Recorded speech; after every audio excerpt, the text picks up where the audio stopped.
আল্লাহ রাব্বুল আলামিন ডাক দিয়ে বলেন, নবী গো, ইয়া রাসূলুল্লাহ, ইয়া হাবিবাল্লাহ, আমি আমার বান্দাদেরকে কখনো পরীক্ষা করব ক্ষুধা দিয়া, আমি আমার বান্দাদেরকে কখনো পরীক্ষা করব রিজিক নিয়া, আমি কখনো পরীক্ষা করব বিপদে ফালাইয়া, আমি কখনো পরীক্ষা করব তাদেরকে ভার রকম সমস্যায় ফালাইয়া। নবী, এই আমার বান্দারা এই কঠিন মুসিবতে পড়ার পর, বিপদে পড়ার পর, অভাবে পড়ার পর, সন্তান হারিয়ে যাওয়ার পর, সম্পদ হারিয়ে যাওয়ার পর, মহা মুসিবতে পড়ার পর, নবী গো, আমার এই বান্দারা যদি ধৈর্য ধারণ করতে পারে, ওয়াবাশির সাবিরিন, নবীজি আপনি বলে দিন এই ধৈর্যকারীদের জন্যই হইল সুসংবাদ। সুবহানাল্লাহ। মাজান আয়েশা সিদ্দিকা রাদিয়াল্লাহু তাআলা ডেকে বলেন, নবী, এই একটা বাতির আলো নিভে যাওয়ার কারণে আপনি ইন্না লিল্লাহি ওয়া ইন্না ইলাইহি রাজিউন পড়েছেন। ওগো নবীজি, এই অল্প বিপদের কারণে আপনার এই দোয়া কেন পড়লেন গো নবীজি?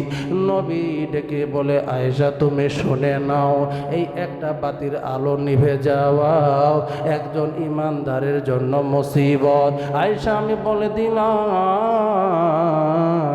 কোন মুমিন বান্দা যদি এই অল্প বিপদে পড়ার পরে ইন্না লিল্লাহি ওয়া ইন্না ইলাইহি রাজিউন পড়ে, আমার আল্লাহ বড় বড় বিপদে পড়লে ধৈর্য ধারণ করলে, মুসিবতে পড়লে ধৈর্য ধারণ করলে, আমার আল্লাহ খুশি হইয়া যে সওয়াব দিয়া ধন্য করেন, আমার আল্লাহ এই অল্প বিপদে পড়ার কারণ ওই পরিমাণ সওয়াব দিয়া ধন্য করেন। সুবহানাল্লাহ। মুসলমান বন্ধুগণ, খুব খেয়াল করে শুনবে, আমাদের ঘরে মা অসুস্থ, বিবি অসুস্থ, বাবা অসুস্থ, নবীজি সাল্লাল্লাহু আলাইহি সাল্লাম ডেকে বলেন, ওগো দুনিয়ার মানুষ, কেউ যদি অসুস্থ ব্যক্তি হয়ে যায়, কেউ যদি অভাবে থাকে, কেউ যদি অসুস্থ হওয়ার কারণে, প্রচণ্ড জ্বর হওয়ার কারণে, মাথা ব্যথার কারণে, ক্যান্সার হওয়ার কারণে, মোট কথা হাড় রোগে নিমজ্জিত হওয়ার কারণে যদি সে আহ শব্দ করে, আমার আল্লাহ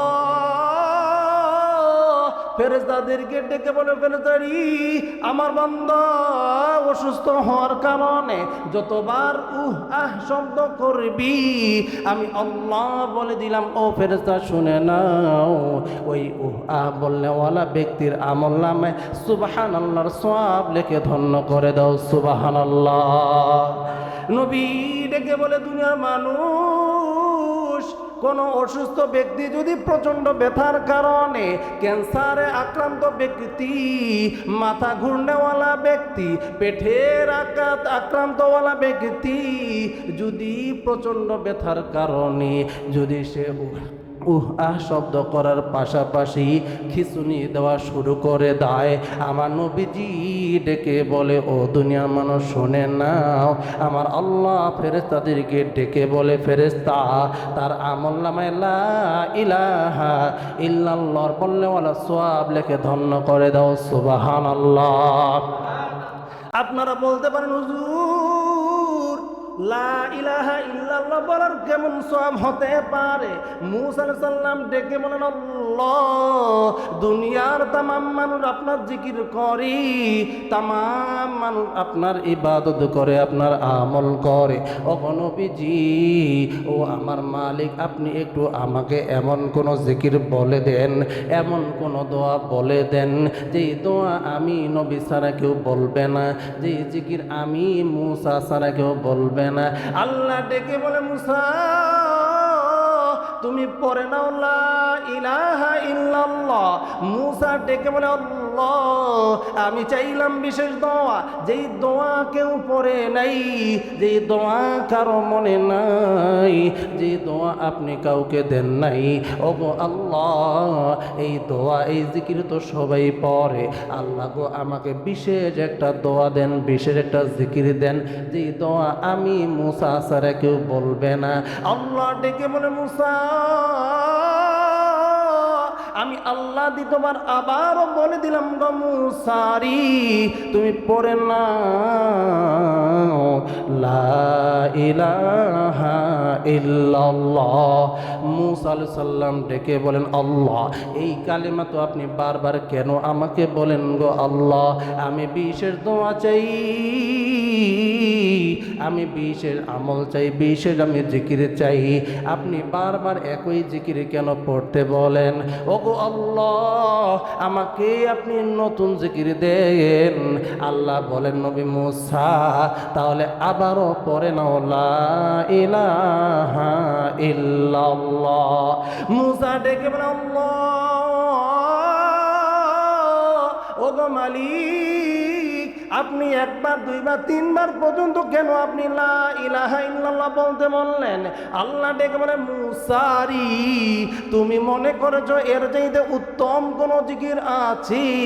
ও মুসা আমি আল্লাহ তোমাকে বলে দিলাম এই লা ইলাহার পাওয়ার এত বেশি, কোন বান্দা যদি ইখলাসের সাথে লা ইলাহা ইল্লাল্লাহ একবার জিকির করে, ইমানের সাথে ইখলাসের সাথে একবার পড়ে, আমি আল্লাহ বলে দিলাম এক পাল্লায় যদি এই লা ইলাহা ইল্লাল্লাহর সওয়াব রাখা হয়, অপর পাল্লায় 7 আসমান জমিন রাখা হয়, লা ইলাহা ইল্লাল্লাহর পাল্লায় ভারী হয়ে যাবে। সুবহানাল্লাহ।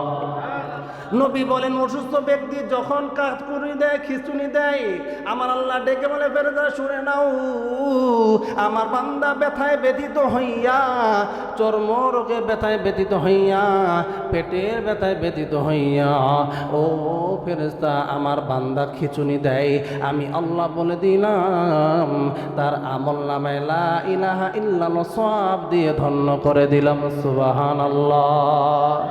আমার আল্লাহ ডেকে বলেন মানুষ অসুস্থ ব্যক্তি যতবার শ্বাস প্রশ্বাস ফেলে, যতবার সে শ্বাস নেয় শ্বাস ছাড়ি, আমার আল্লাহ রব্বুল আলামিন তার আমল নামায় সদকা করা সওয়াব লিখে ধন্য করে দেয়। আল্লাহ ডেকে বলে ওগো নবীজি আমার অসুস্থ বান্দা যখন আমি আল্লাহর অবস্থায় পড়িয়া সে শুয়া শুয়া থাকে আর আমি আল্লাহর জিকির করে, আমি আল্লাহ তার আমল নামায় এই তাহাজ্জুদে নামাজ পড়ার সওয়াব তার আমল নামায় লিখে দেই, তার প্রতি আমি আল্লাহ খুশি হয়ে যাই। সুবহানাল্লাহ। এইবার নবীজি ডেকে বলে ও দুনিয়ার মানুষ তোমরা শুনে নাও, অসুস্থ ব্যক্তি যখন শুইয়া শুইয়া একবার ডানে যায় বামে যাই, একবার যখন ডান পাশে হয় আবার যখন বাম পাশে হই, আমার আল্লাহ ফেরেশতাদেরকে ডেকে বলে ও ফেরেশতারি আমার এই বান্দা ব্যথায় ব্যথিত হইয়া, রোগে আক্রান্ত হইয়া, পেটের ব্যথায় ব্যথিত হইয়া একবার ডানে শয়ন করে বামে শয়ন করে, আমি আল্লাহ বলে দিলাম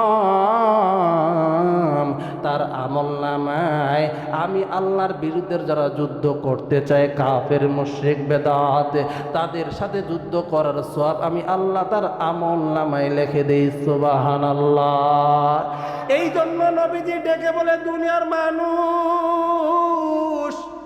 কোন মানুষ যদি অসুস্থ হওয়ার পরে 40 বার ইন্না লিল্লাহি ওয়া ইন্না ইলাইহি রাজিউন পড়ে, এর পাশাপাশি যদি লা ইলাহা ইল্লা আনতা সুবহানাকা ইন্নী কুনতু মিনাজ জালিমিন, কোন অসুস্থ ব্যক্তি যদি অসুস্থ অবস্থায় 40 বার লা ইলাহা ইল্লা আনতা সুবহানাকা ইন্নী কুনতু মিনাজ জালিমিন তেলাওয়াত করে পাঠ করে, আমার আল্লাহ যদি তাকে সুস্থ করে দেয়, সুস্থ হওয়ার সাথে সাথে যে জিন্দেগির গুনাহগুলোকে আল্লাহ মাফ করে দেয়। সুবহানাল্লাহ।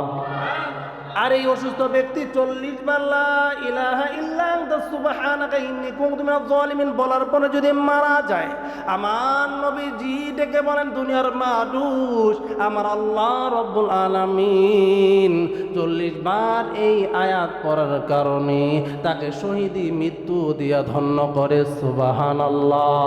মুসলমান বন্ধুরে ওয়ালানাবলুওয়ান্নাকুম বিশাইইম মিনাল খাউফি ওয়াল জু'i ওয়া নাকসিম মিনাল আমওয়ালি ওয়াল আনফুসি ওয়াস সামারাত ওয়া বাশশিরিস সাবিরিন।